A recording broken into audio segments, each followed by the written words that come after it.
Este programa é livre para todos os públicos. Quero me deter um pouco na primeira leitura, porque ela também tem relação com o Evangelho e também o Salmo.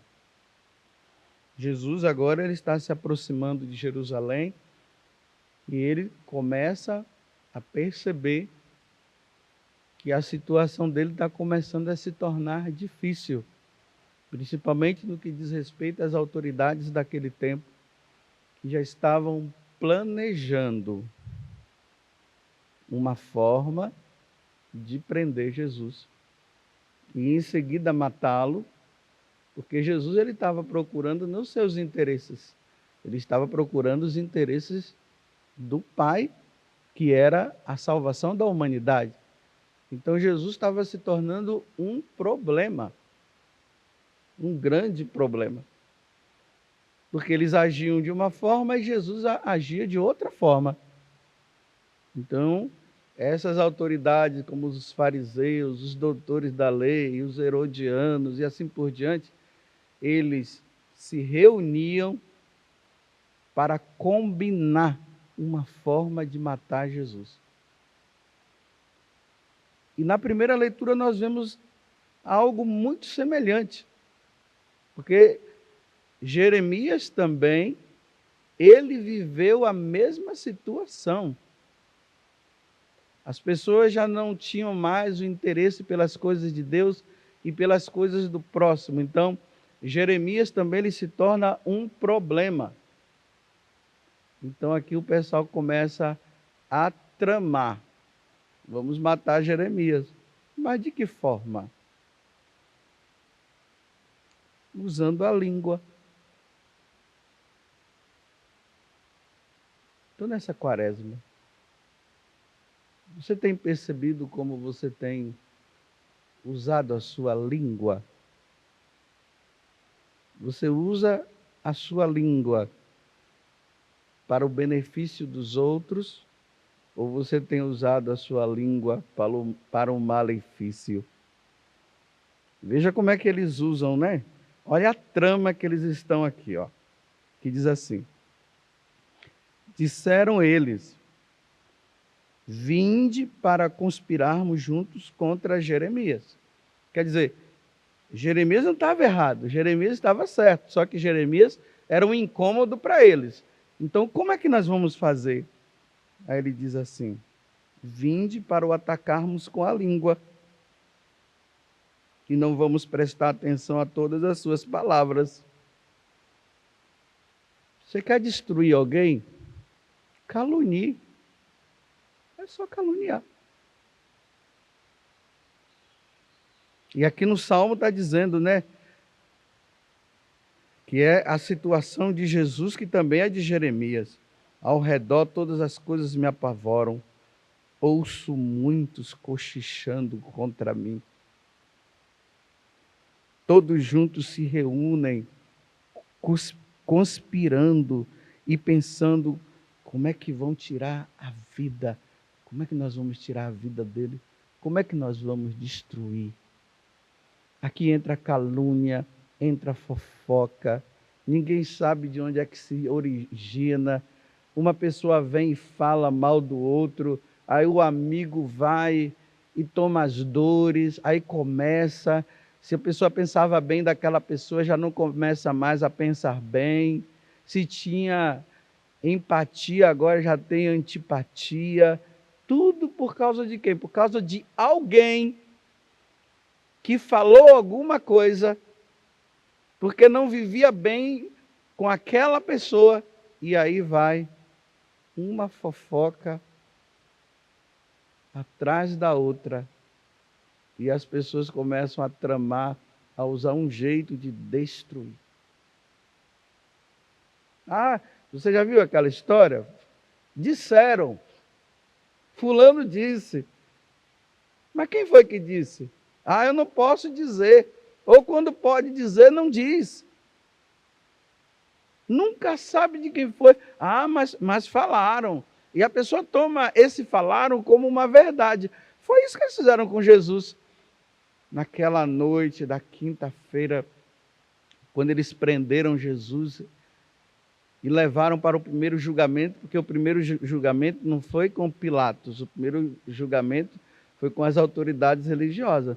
Então, o que foi que eles fizeram? Vamos arrumar algumas testemunhas. Só que eram testemunhas falsas. E cada um lá foi lá, falou uma coisa. E o momento de Jesus, e Jesus naquele momento, a única coisa que ele fez foi silenciar. Jesus não se defendeu. Aí Jeremias está dizendo aqui, o que é que eu vou fazer então? Eles estão armando contra mim, estão usando a língua. Acaso pode se retribuir o bem com o mal? Eu vou fazer o mal também? Eles estão fazendo mal contra mim, Jeremias está dizendo. Então eu faço o mal também? Aí Jeremias conclui dizendo assim, não. Eu vou me colocar diante de Deus e vou interceder para que a ira de Deus seja afastada dessas pessoas que estão fazendo mal. Olha que coisa. E não foi isso que Jesus fez na cruz? Jesus, na hora que ele estava lá na cruz, ele intercede também para que a ira do Pai, a ira de Deus, se afaste daquela situação. Quantas pessoas, por causa da língua de um, desculpe eu usar a expressão, se ferraram nesse mundo. Quantas que foram presas? E estão presas por mentira, por calúnia. Agora, meus irmãos, eu digo, como é que Deus vai agir depois que essas pessoas saírem deste mundo e for diante de Deus para o julgamento eterno? Porque tem muita gente que aqui nesse mundo, pela maldade do outro, elas estão numa situação ruim. E vocês podem ver, as pessoas que estão com Deus, elas vão sofrer mesmo, não tem jeito não. É assim mesmo. Mas o problema é depois. É quando for se encontrar. Então eu pergunto para vocês que estão aqui na missa agora. Claro, e eu estou falando para mim também. Como você tem usado a sua língua? Você tem se sentado com outras pessoas e tem conspirado contra alguém? E isso que essas pessoas falaram para você é real? É verdade? Você teve a coragem de chegar lá e perguntar para o fulano se é verdade aquilo ou não? Ou você simplesmente está na periferia da conversa dos outros? Uma vez eu vivi uma situação desse tipo, de uma calúnia que suscitaram diante de uma pessoa. Aí tivemos que fazer assim, eu e outra pessoa que estava comigo. Aí nós fomos em outra, em outra, em outra. Porque a de cá disse, me falaram, então, mas quem foi que te falou? Eu não posso dizer não, você vai dizer, você veio falar. Foi tal pessoa, aí foi na outra. Foi uma pessoa que quem? Aí fomos na outra, Quando chegou lá na fonte da raiz de tudo, não era nada daquilo que estavam dizendo.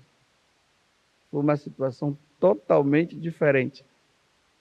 E a pessoa que estava sendo julgada na situação já estava até andando de cabeça baixa, porque já não sabia mais, porque achava que todo mundo em volta já estavam dizendo que ela era isso e que era aquilo. Então tá bom, eu termino colocando de novo. A sua língua. Como está? Está bem, Padre José Augusto, graças a Deus. Espero. Espero que você não tenha prejudicado ninguém com a sua língua. Ninguém tenha perdido um emprego por causa da sua língua, por causa da fofoca, por causa da mentira. Porque diante de tudo isso, Deus sabe. Deus sabe quem está certo e Deus sabe quem está errado. Que Deus nos ajude a sermos fiéis e usarmos a nossa língua sempre para o bem do próximo.